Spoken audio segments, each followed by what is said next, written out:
Hello students, कल हमने बात की थी capacitance of A spherical conductor. तो आज हम बात करेंगे electrical potential energy of A charged conductor. ठीक है, तो चार्ज कंडक्टर की इलेक्ट्रिकल पोटेंशियल एनर्जी कितनी होती है? तो देखिए, इलेक्ट्रिकल पोटेंशियल एनर्जी क्या होती है कि जब हम किसी चार्ज को कंडक्टर को चार्ज करते हैं तो हमें कुछ वर्क करना पड़ता है, और वो वर्क उस कंडक्टर में पोटेंशियल एनर्जी के रूप में की फॉर्म में स्टोर हो जाता है। उसी को हम क्या कहते हैं? इलेक्ट्रिकल पोटेंशियल एनर्जी कहते हैं। तो देखिए, इसकी डेफिनेशन सीधी सीधी ये है, it is the total work done in charging the conductor stored as a electrical potential energy. तो किसी कंडक्टर को चार्ज करने में जितना वर्क करना पड़ता है वो पोटेंशियल एनर्जी की फॉर्म में स्टोर हो जाता है, और उसी को उस कंडक्टर की पोटेंशियल एनर्जी कहते हैं। तो देखिए, जब हम किसी कंडक्टर को चार्ज करते हैं तो सारा का सारा चार्ज जो है एक बार में ही नहीं चला जाता कंडक्टर पे, तो वो छोटे छोटे पार्ट्स में जाता है। और छोटे छोटे पार्ट्स में जाता है तो उसमें हमें कुछ वर्क करना पड़ता है। तो जैसे मान लीजिए किसी कंडक्टर को हमें क्यू चार्ज देना है। तो क्यू को हम छोटे छोटे पार्ट्स में उसको देंगे चार्ज। ठीक है, और जब पहला पार्ट उस कंडक्टर को देंगे तो पहले से उस कंडक्टर पर जो पोटेंशियल है वो जीरो है। तो उस चार्ज को कंडक्टर तक लाने में कोई हमें वर्क नहीं करना पड़ेगा, इन्फिनिटी से वर्क तक लाने कंडक्टर तक लाने में। ठीक है, तो जब उससे अगला पार्ट देंगे तो उस पर कुछ पोटेंशियल हो जाएगा पहले वाले चार्ज की वजह से, पहले वाले पार्ट की वजह से, और उसके अगेंस्ट फिर वर्क डन करना पड़ेगा।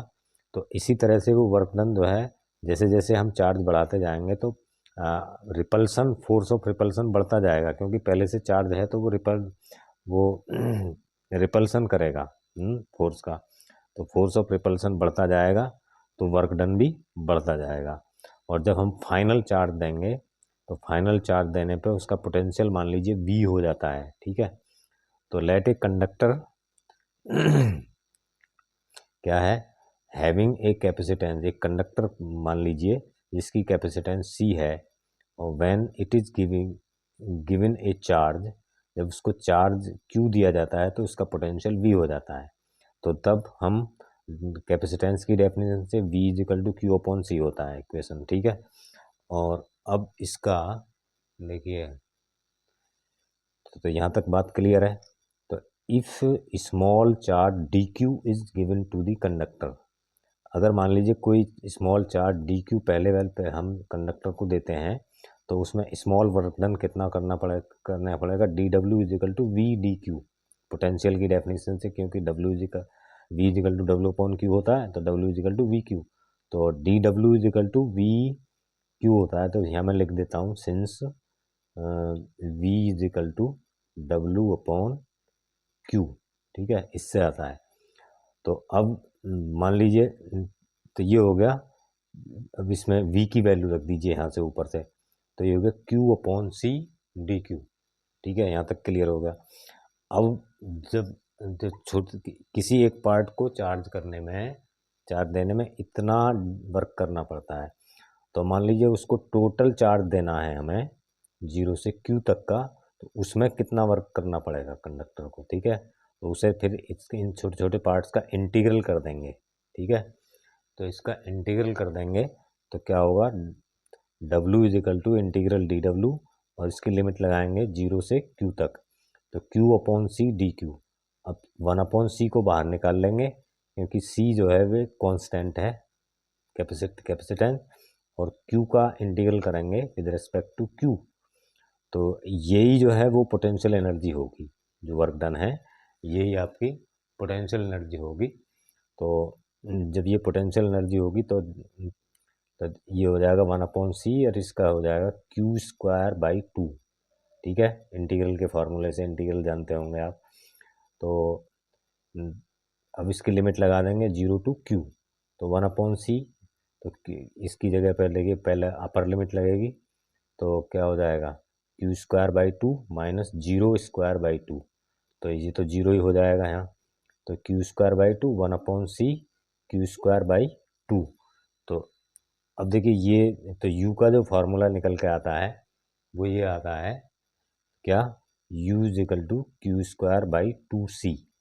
ठीक है, अब अगर इसमें q की जगह पे हम सी वी रख दें तो यहाँ हो जाएगा सी वी स्क्वायर और c से c कट जाएगा तो सी वी स्क्वायर बचेगा। तो ये अगला फार्मूला होता है इसका 1/2 सी वी स्क्वायर।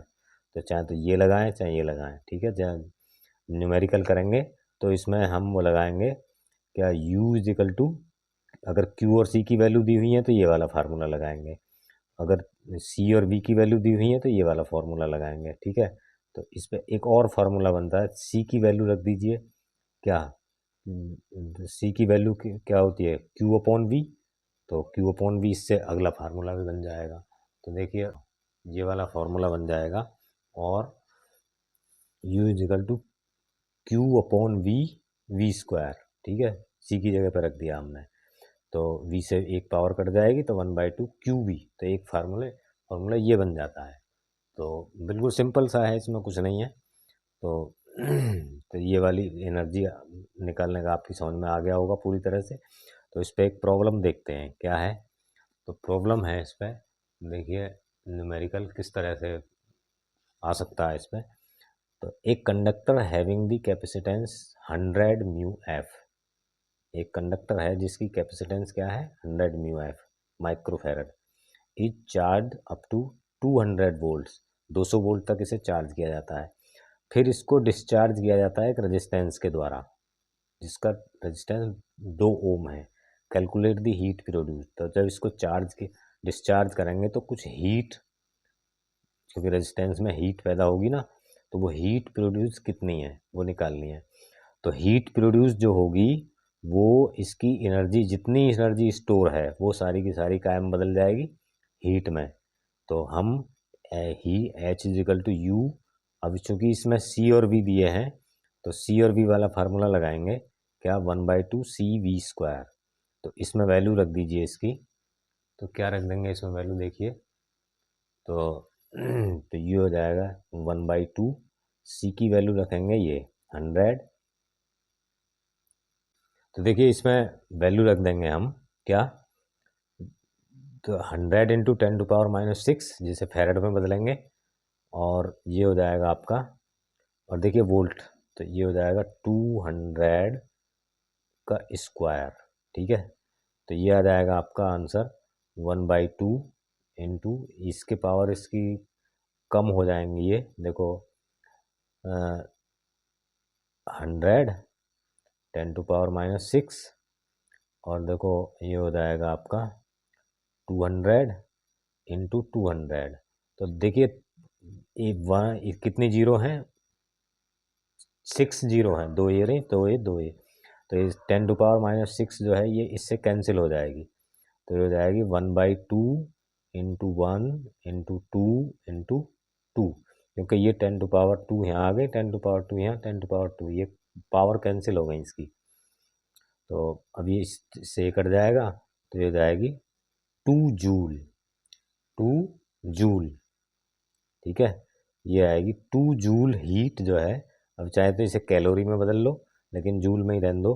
तो ये आ जाएगा answer is equal to, answer हो जाएगा कितना, 2 जूल हीट प्रोड्यूस होगी। ठीक है, तो ये आपकी समझ में आ गया होगा पूरी तरह से, सिंपल न्यूमेरिकल है। और बस हीट, इसमें जो रेजिस्टेंस दिया 2 ओम उसका कहीं यूज नहीं है, वो तो बस इसको डिस्चार्ज करने के लिए है। ठीक है, तो ये आपकी समझ में आ गया होगा। तो ठीक है, थैंक यू।